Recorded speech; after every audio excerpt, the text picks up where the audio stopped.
इस समय किसान भाई अपनी फ़र्द अपलोड करने में लगे हुए हैं, लेकिन साइट का सही प्रकार से काम ना करने की वजह से कुछ किसान भाइयों की फ़र्द जो है वो अपलोड नहीं हो पा रही है।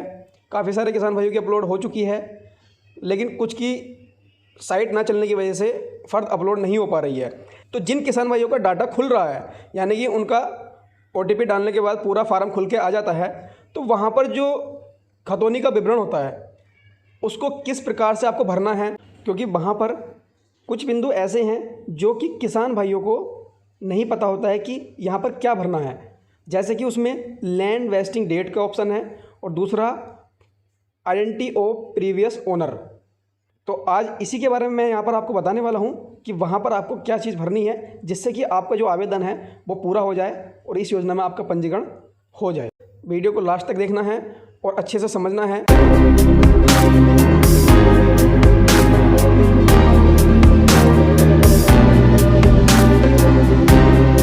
तो यहाँ पर जितनी भी डिटेल है वो सब वही है जो कि आपको ऑनलाइन पंजीकरण करते समय भरनी है, यानी कि जो ज़मीन का विवरण आपको भरना है उसमें ये सभी ऑप्शन दिए हुए हैं। तो अब मैं आपको एक एक के बारे में बताऊंगा कि आपको कहाँ पर क्या चीज़ भरनी है और जो चीज़ आपके पास नहीं है उसकी जगह पर आपको क्या भरना है।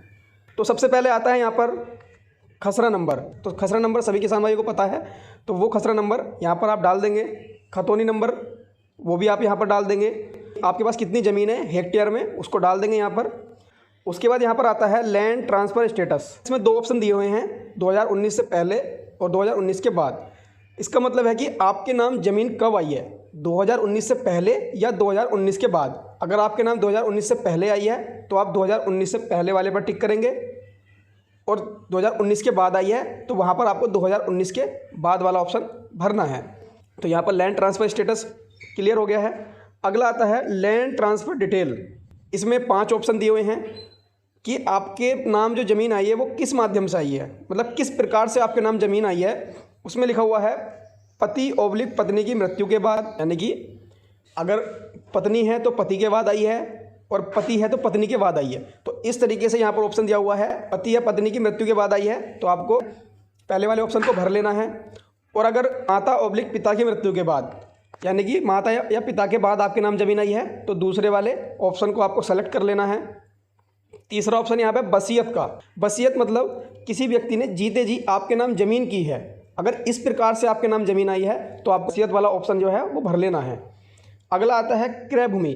अगर आपने ज़मीन खरीदी है तो आपको जो है यहाँ पर क्रय भूमि वाले ऑप्शन को भर लेना है। अगला है उपहार। उपहार का मतलब अगर आपको गिफ्ट मिली है, यानी कि किसी ने आपको गिफ्ट की है ज़मीन, तो इस प्रकार से आपके नाम ज़मीन आई है तो यहाँ पर उपहार वाला ऑप्शन आपको भर लेना है।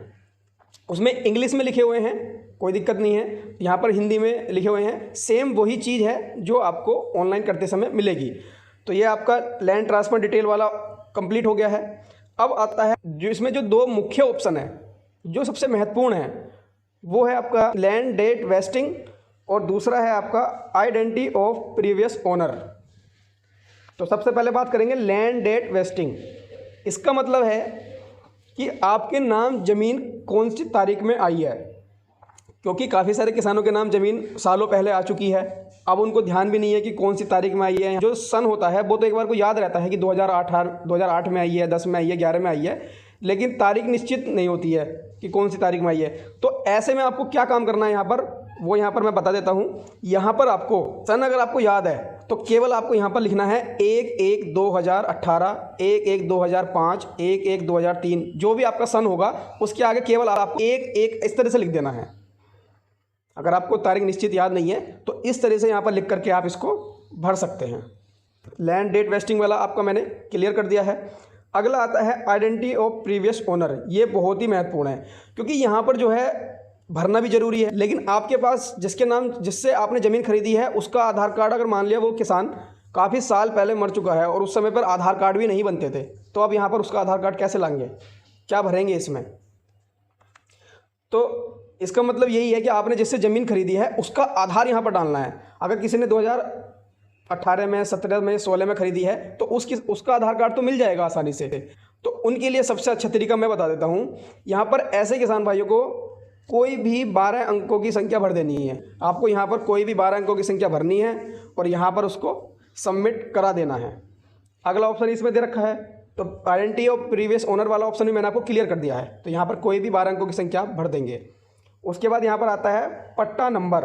पट्टा नंबर तो आप जानते ही हैं, अगर हाँ है तो हाँ पे सेलेक्ट कर लेंगे और नहीं है तो नहीं को सेलेक्ट कर लेंगे। तो इसमें जो दो महत्वपूर्ण थे, छठा और सातवां जो है बहुत ही महत्वपूर्ण कॉलम थे, तो मैंने इसके बारे में आपको बता दिया है। तो जब आप अपनी ज़मीन की विवरण उसमें भरेंगे तो इन चीज़ों का ध्यान रखेंगे और सही उसको भर के सबमिट कराएंगे, ताकि आपका जो है पंजीकरण आसानी से हो जाए।